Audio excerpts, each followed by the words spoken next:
I just don't like these white spots on me. Should I get some makeup? Yeah. Sure? Yeah.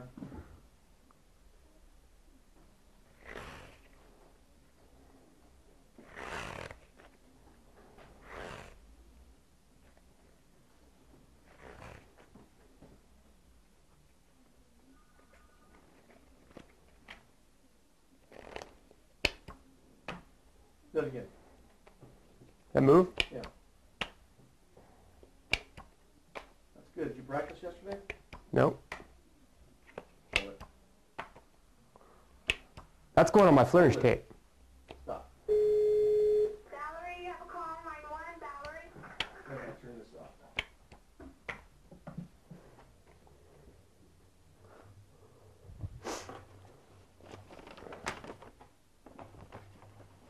Yes, and turn the radio down and we'll start. You ready? Hey, Will, I'm shooting. Can you turn the radio down? Watch your voice, okay? I'm shooting on my song.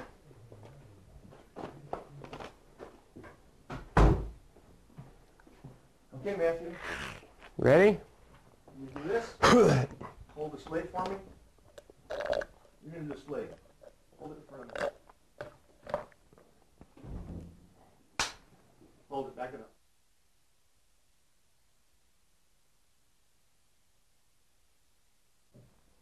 4, go. Hi, my name is Matthew Munari, and I'm going to teach you some card magic that you can perform without any practice. Before we begin, let me tell you a little bit about myself. I'm 28 years old. I'm from Las Vegas, Nevada, and I've been doing magic for about 8 years. And when I first started doing magic, I couldn't pick up a deck of cards, and I tell you, I couldn't even do this, one move. It took a lot of years and a lot of practice for me just to be able to get to the level where I can do something like that. And believe me, I can take all those years, throw them out the window, and teach you how to do something like that immediately. So before we get going here, I'm going to get cut it. Roll. And what I'm going to do is I'm going to teach you how to do some mind-blowing... Shoot. I can't. I'm not in a good mood right now.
Should be on. Is it on? Okay, just give me a second to talk.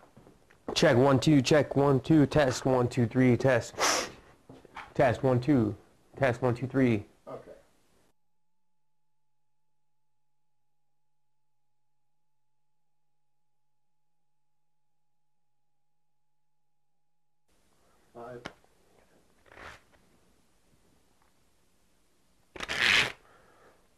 Hi, my name is Matthew Munari, and I'm here to show you guys a few tricks that I've picked up over the years. What I'm going to teach you is some things that I've never shared with the public before, closely guarded secrets in my repertoire. This is stuff that you can go around the table work with, some stuff with cards, some stuff with coins, and basically hopefully this will improve your magical repertoire and then give you a few extra things in your arsenal to help you get going. Now, before we get started here, I'm going to tell you a few things about myself. Let me start over here. I was tripping over my tongue. Just keep rolling, keep rolling. Okay? We rolling? Yeah. Okay. Hi. Stop. You want to tell you something? 5, 3, 2, 1. That's funny. Okay. Hi, my name is Matthew Munari, and I'm here today to show you guys a few things that you can add to your repertoire, a few magic tricks. Most of the stuff here I'm going to show you is stuff that I came up with, personal inventions of my own, to give you guys so you can add to your repertoire and hopefully increase the power of your magic arsenal. I'm going to show you some stuff with cards. I'm going to show you some stuff with coins today. And again, some of this stuff has never been seen before by the public and only by the people that I've shown it to. Before we get started, I'm going to tell you a few things about myself. My name is Matthew. I'm 28 years old, and I was born and raised in the magic capital of the world, Las Vegas, Nevada. The stuff I'm going to teach you today, again, is stuff that you can do, I promise you. And I make my living as a magic demonstrator, so basically what I do is I teach people magic tricks all day long, and I'm 100% confident that I could teach you how to do some of these tricks here. So before we get started, let me just kind of show you a few things that you can do. Okay. Now, hang on a minute. You gotta give me a stripper deck here. Okay. Should I be talking along with this? I would, you can always take the sound out. I would Okay. do it if you needed. Okay, the number one thing when performing with a deck of cards is you want to make the people believe you're an expert with the deck of cards, even if you're not. So basically what I'm going to show you here is something called the lapel spread. It's an old move. Stop a second. 5. Let's keep doing stuff.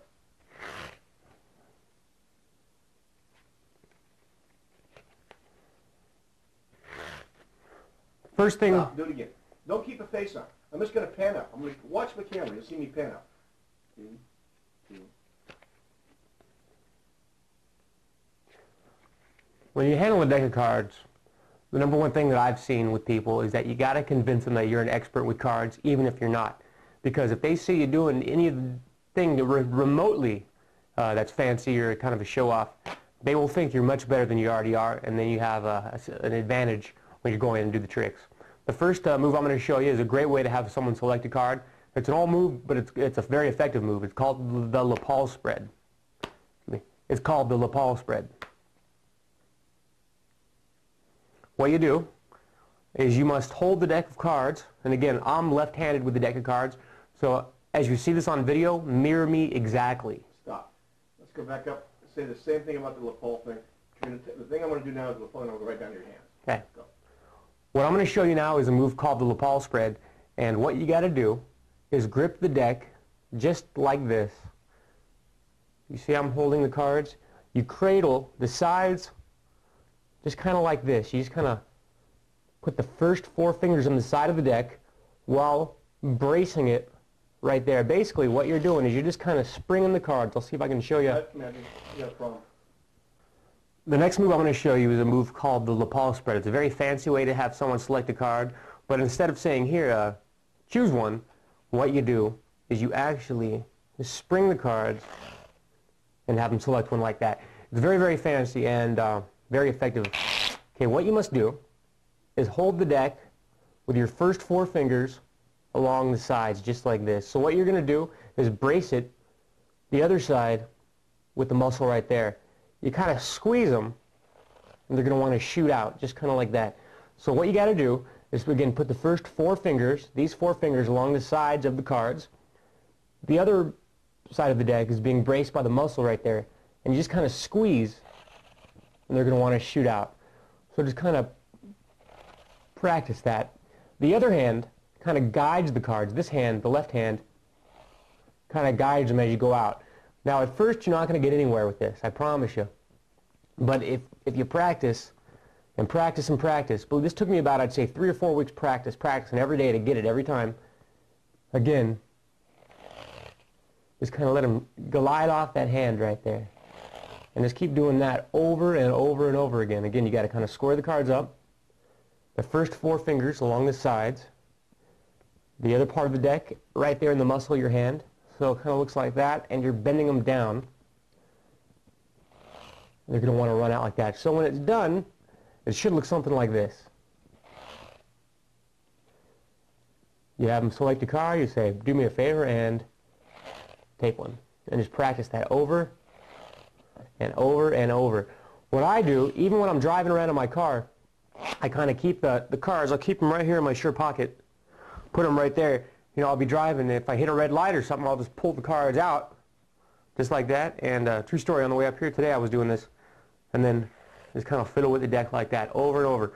So basically what you're going to do is you're going to be pushing with this muscle right here, and kind of squeezing right here, and you're going to kind of feel the muscles kind of strain after the first few times of practicing. That's because you haven't built the muscles in your hand up yet. You got to keep practicing and keep practicing. Again, one more time. That's the grip on it, just like that. The first 4 fingers along the sides. And just kind of let them shoot out here. Just squeeze your hand together. And there you go. Now a perfect ball spread should look something like this. And just practice that move over and over and over. Okay, cut. Now I'm going to get, for some reason this deck's not giving me a real good one. Tilt it down to the camera. No, Matthew. No, get back. Tilt it. No, Matthew. Tilt it? What do you mean tilt it? Like this? Yes, they can see it.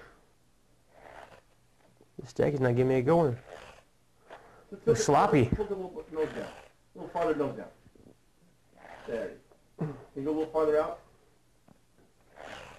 This deck, Okay, good. That's good. 2, 1. The next move I'm going to show you is a lot of times people look over this, and a lot of times people don't know this move, but it's a very, very effective way to get a double lift, and it's also very effective to do in other tricks. If you've never seen this move before, I highly recommend you watch close, and if you know the move, well, hey, I might show you something new.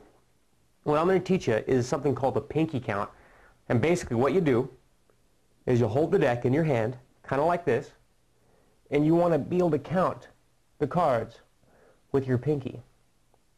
And with a little practice, you should be able to get about 20 to 30 cards counted with your pinky like that. So basically, what I'm going to teach you how to do is do a double lift with a pinky count.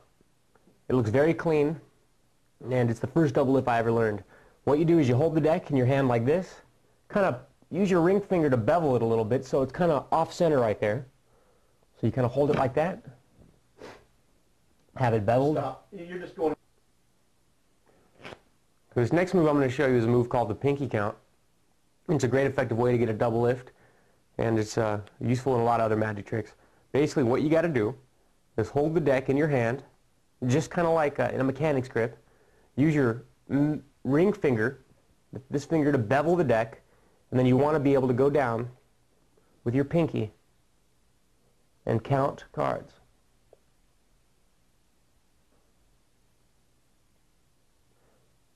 A little bit of practice, you should be able to get about half the deck. In this instance, I'm going to teach you how to do a pinky count and turn into a double lift. So what you do is you hold the deck like this, and as you're talking, as you're doing your patter, very slyly and very subtly, just count 2 cards. 1, 2. Push it with the middle or the ring finger right there, and voila, you got your double lift. We'll try it again. You go 1, 2, push, and then there's your double lift. One more time. And this move is also great if you have to count down to a certain amount of cards, and if you want to do a triple lift or a quadruple lift, it's also great too. So watch again. 1, 2, push, and then there's your double lift.